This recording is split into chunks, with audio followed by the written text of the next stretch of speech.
Okay, back on Brandon's 2005, right, 4Runner. We're going to be putting in some new struts. So, those of you who don't know what a strut is, it's a spring and a shock put together. When they're one unit, they're called a strut. Similar to a coilover. Coilover is fully adjustable though. So, we're going to start. These are 21 millimeter. Go ahead, Brandon. 21 millimeter. Take off your lug nuts. Okay, so to get these shocks in, things we're going to have to take off. We're going to have to take off our sway bar end links. We can either take that off from here, or we're going to do it from the actual sway bar. We're going to have to take off our lower ball joint. These two bolts, those look like they're about 21 millimeter. And then he has a spacer in here. What did you say? That's 1.5 inches? It should be 2.5, but it doesn't look like it. 2.5? Oh, it might be 2.5. And so we'll probably have to get a weight and push this down to get clearance on that. Should just be those. We have these 3 bolts, not this middle one, but we have this one in the back, and this one. Not sure what size those are, maybe 18, 17 millimeters. This one in the back is easy to access from the hood if you bend just this little body panel out of the way. And then we got to take off this bolt down here. So, air tools are king on this stuff. Brandon's taking off his end link. Okay, so we just took off our the top end link. What size was that? 17 millimeter. If this part spins on you, there is an inside Allen key that you have to hold while that spins. So take that off. Next part we're going to be taking off. Let's take off our actual shock. Actually, let's hold off on the shock for now because that's going to be under pressure. Let's take off our lower ball joint. So there's 2 bolts down here. This one and that one we got to take off. And those, they look like 19. Yeah, 17 will work, so that's fine. Okay, we have 2 19 millimeter bolts we're taking off. These secure the lower ball joint. Okay, and make sure your arms are clear of all this, because that may want to pop down.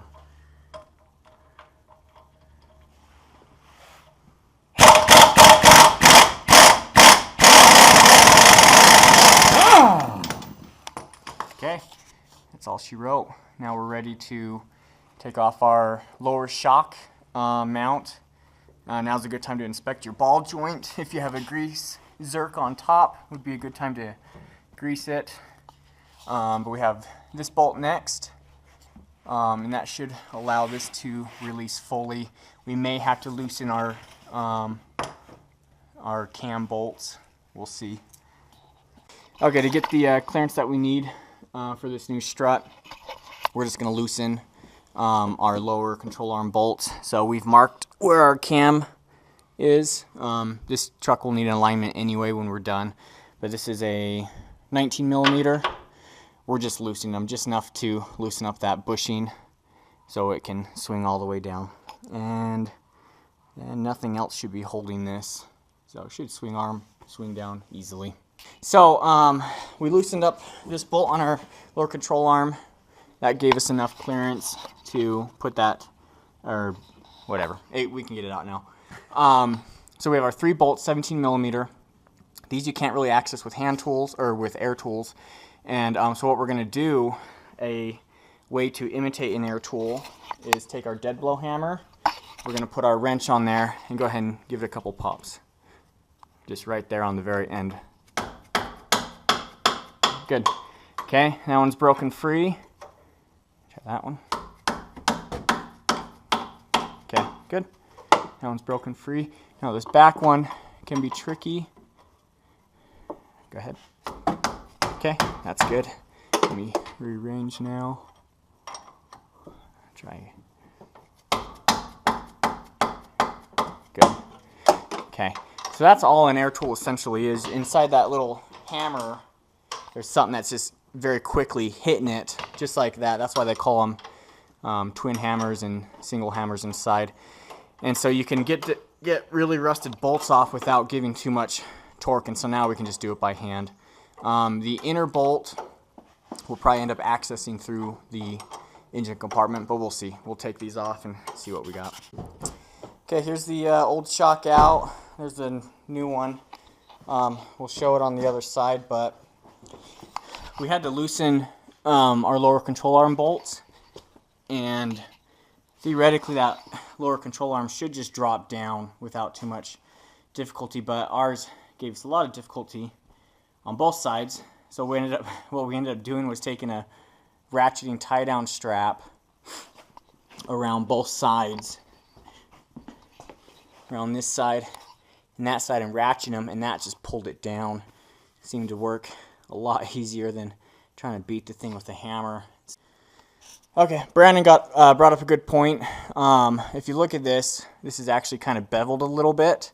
But if you look the way this has to go in, that has to go in there sideways, and so the bevel has to sit in there sideways as well. So he's just going to feed it up through the center like that.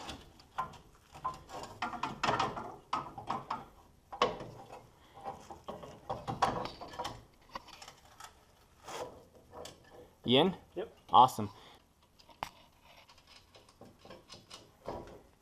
Cool. Just throw those 3 on, and we'll torque them here before too long. So for whatever reason, we could not get this lower control arm to drop like the driver's side, but we still were able to get the shock out. We did end up having to take our sway bar completely off. It's just 4 bolts to the frame. And then by turning the wheel all the way to the right, it allowed it to pop out.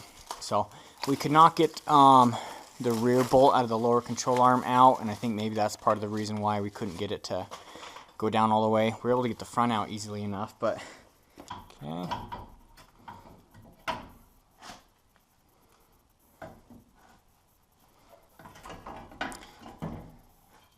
You'll have to rotate it. I was wrong. Bolts were not lined up. Okay. Okay. Okay, just like that. To access that rear bolt to get it off, we took the air box out. And the bolt just sits basically right inside there. Okay, we released our little straps, let our control arm come back up. Next up, we have 2 of these bolts that we're going to reattach our control arms.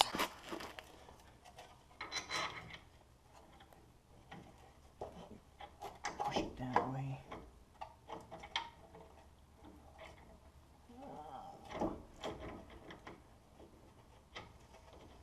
Okay, I got mine started. It's a 19 millimeter. So you have to put Loctite on these ones. I'm just using blue, which is removable. I think Toyota wants the red stuff, but blue's fine.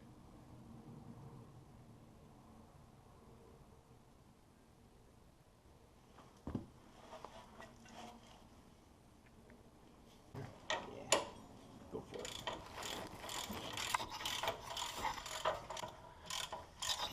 Depending on what shocks you're going with, you may need to take a floor jack underneath here and lift this up to stop the gap, or to decrease the gap between there. This side we didn't have to, but oddly enough on that side we did have to put a floor jack under there. Torque these to 100 foot-pounds. Then these are also 100 foot-pounds. I think these are like 103, but torque these and these to 100 foot-pounds. Okay, then we had to torque these bolts to 100 foot-pounds as well. Okay, then your sway bar to your upper control arm, or your spindle, needs to be 50 foot-pounds. There you go.